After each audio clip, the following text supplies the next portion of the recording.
Hello friends, તમારું સ્વાગત છે. આજે આપણે દાળવડા બનાવવાના છે અને એકદમ ક્રન્ચી અને એકદમ અંદરથી સોફ્ટ અને ઉપરથી એકદમ ક્રિસ્પી એવા બનાવવાના છે. એના માટે આપણે એક જ દાળ પલાળી છે અને એ પણ મગની ફોતરાવાળી પલાળી છે અને આપણે 4 થી 5 કલાક માટે આને આપણે પલાળીને રાખી છે અને હવે આપણે આને પાણી નિતારી દઈશું અને એના માટે આપણે અહીંયા આદુ, મરચાં અને લસણ લીધું છે અને થોડીક આપણે કોથમીર ઉમેરી દઈશું અને એકદમ ટેસ્ટી એવા તમે રેસીપી મારી છેક સુધી અંત સુધી જોજો વિડીયો.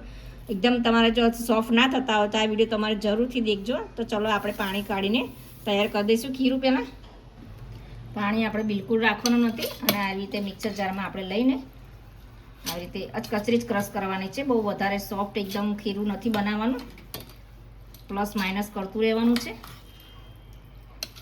પાણી બિલકુલ નથી ઉમેરવાનું. હવે આપણે મિક્સરમાં ક્રશ કરી દઈશું. આ રીતે તમારે પેસ્ટ બનાવવાની છે. ખીરું આ રીતે તમારે તૈયાર કરવાનું છે. વધારે એકદમ પેસ્ટ નથી બનાવવાની, કચરું જ કરવાનું છે. પ્લસ માઇનસ કરીને તમારે ખીરું તૈયાર કરવાનું છે. આ રીતે આપણે બધું જ ખીરું તૈયાર કરી દઈશું. દાળને આપણે બધી જ ક્રશ કરી દીધી છે. હવે આપણે જે આદુ, મરચાં અને લસણની પેસ્ટ બનાવી હતી એ આપણે એની અંદર ઉમેરી દઈશું.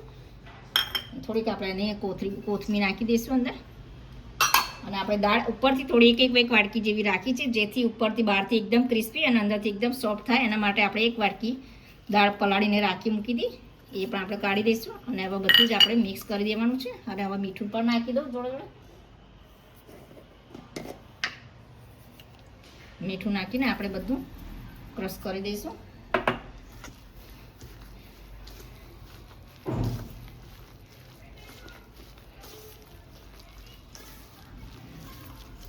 તો શિયાળાની ઋતુમાં ખૂબ મજા આવતી હોય છે. દાળવડા અને મેથીના ગોટા છે એ બધું. બેટર આપણું એકદમ સરસ એવું તૈયાર થઈ ગયું છે અને હવે આપણે તેલ ગરમ થઈ ગયું છે તો તેલમાં આપણે એક એક મૂકતા રહીશું. તેલ આપણે પેન મૂકી દીધું છે ફ્રેન્ડ્સ અને હવે આપણે એક એક મૂકતા રહીશું.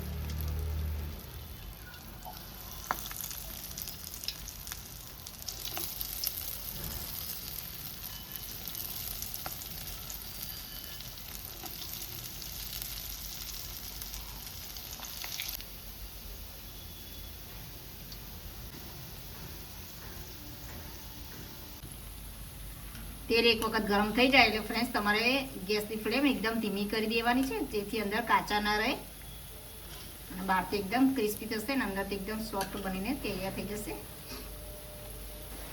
એકદમ સરસ એવા ક્રિસ્પી આવા આપણે દાળવડા તૈયાર થઈ ગયા છે. ફ્રેન્ડ્સ હવે આપણે પ્લેટમાં કાઢી દેવાના છે.